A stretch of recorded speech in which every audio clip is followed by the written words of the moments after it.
To start with, can we get an update on Asprilla? How is he doing? Yeah, he's fine. It was just a little bit of dehydration. You know, before the match, he was a little bit ill and had thrown up a couple times, and you know, I think he didn't have much in the tank, so he was a bit dehydrated, and I think that led to him being dizzy at the end of the match.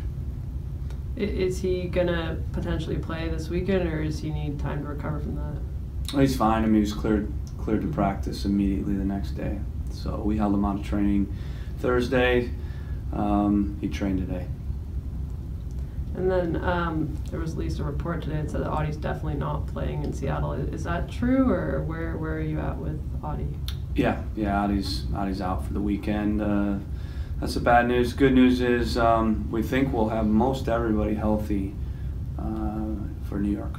So that would be the first for the year to have basically everybody healthy back, and that's including Ridgewell, Gleason, Audie. So tough not to have you know, a couple of your best players, your top guys for this match, certainly, but we've been managing it, and we'll continue to manage it this game.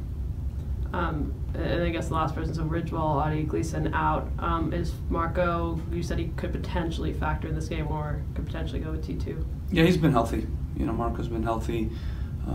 He was out, I think it was 40 days, 41 days, so just getting him back in, but he's been in training the last several weeks, and you know, we'll probably get him a couple games with T2 just to get him 90 minutes fit, and also he needs to continue to develop. You know, he's a young player, so it wasn't ideal having him out, you know, because he probably would have gotten a couple games at least. But now it's getting him back in and continuing to make steps in his development. And looking ahead to this game, there's always, you know, added emotion when you play Seattle, but this game has a lot of significance in terms of the standings as well. How does that kind of just add to the excitement around this game? Yeah, like you said, it's always a game regardless of where the standings are at. It's a big game. It means a lot to us, the players, the coaches, the club as a whole, supporters. You know, I saw a little piece with Dempsey and Valeri, and yeah, it's bigger than 3 points for sure. And so it's one of those games you look forward to in that regard. It's great this year that both teams are near the top. You know, there have been some other years where teams are fighting, you know, for that red line. And what I hope is that this becomes an exciting game, not a, you know, tense, nervy type game, but it becomes a great showcase with two of hopefully the biggest clubs fighting it out, and I hope it's an attractive game.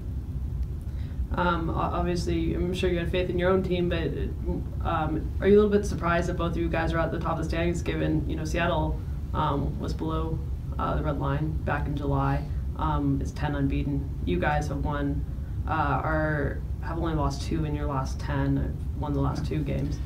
Yeah, not surprised, because that's the way this goes. You know, obviously, I've said it a lot every year. I mean, you can't really, you know, get too high or low or read into where you're at this stage or that stage. You know, we keep a steady hand, and we know it's where you end. That's the most important thing, and we've done a good job of that. You know, not getting too low, not, you know, having too many losses in a row, and letting the wheels fall off in low periods of a season. And every team has it. There's not a team in this league that doesn't go through a low period, a rough patch. You know, we like to time ours in the middle or the beginning of the year, it seems, which is better than the end of the year. You know, so hopefully we can continue this good form that we've been in. It's great to know we're going to be getting back and healthy. Really pleased that we got 6 points in the last 2 games. We took care of business. We know this is a massive game coming up, though, and you know, we have Cascadia Cup to play for. We have, you know, seeding to continue to play for. We have bragging rights to continue to play for, but not surprised that, you know, both teams are fighting for the top, because you know, with Seattle and Portland, you have 2 good teams and very talented players, and a lot of history. When I look at Seattle, we have a lot of respect for them. They're a good team. This may be the most talented Seattle team I've seen in 5 years. Certainly the deepest Seattle team. So we have our work cut out for us. But I like my team in these type of games where maybe people don't expect us to get it done, because history says we haven't gotten it done there, except for the playoffs. We seem to somehow pull it off in those type of situations. So we're going to be up for it. We're excited about it. We're looking forward to it. And we're going to go in, trying to get a good result in this game. Caleb, you kind of alluded to having like a rough patch earlier. After the last time you guys played in Seattle, you said that was the best that you thought team had ever played up in Seattle. And since then, you've scored in 14 consecutive games. Was there any do you get a feeling there was a turning point after that match? Yeah, it's tough because as a coach, oftentimes I know that my team's playing better than people think and better than the results are showing, and yet that sentiment around, the noise around, it's hard not to let that trickle in the minds and the heads of your players in the locker room, and that's where I come in to make sure that the players understand that we're playing well. We're right there. And let's focus on the process, and let's lock out everything. And that's the way we built this culture here in this club, in the locker room in this club, and it's why we are a team that's pretty steady, and why we're always in and around where we should be, always, in every single season. Obviously, at the end of a couple of years, we missed it by a point and 2 points. That wasn't good enough, but we're always in and around it. And I'm real pleased this year that we're in around the top versus in around the red line. That's always a much better position to be in. And we're getting healthy. So we've actually done it injured the majority of the year without our top guys. I said it. I try not to say anything that I don't mean, always. Even though people don't want to hear it and they don't like to hear what I'm saying, I try to be completely honest with everything I'm saying. So when it's bad, and I'll say it. When it's good, and I'll say it. I think we had in that game,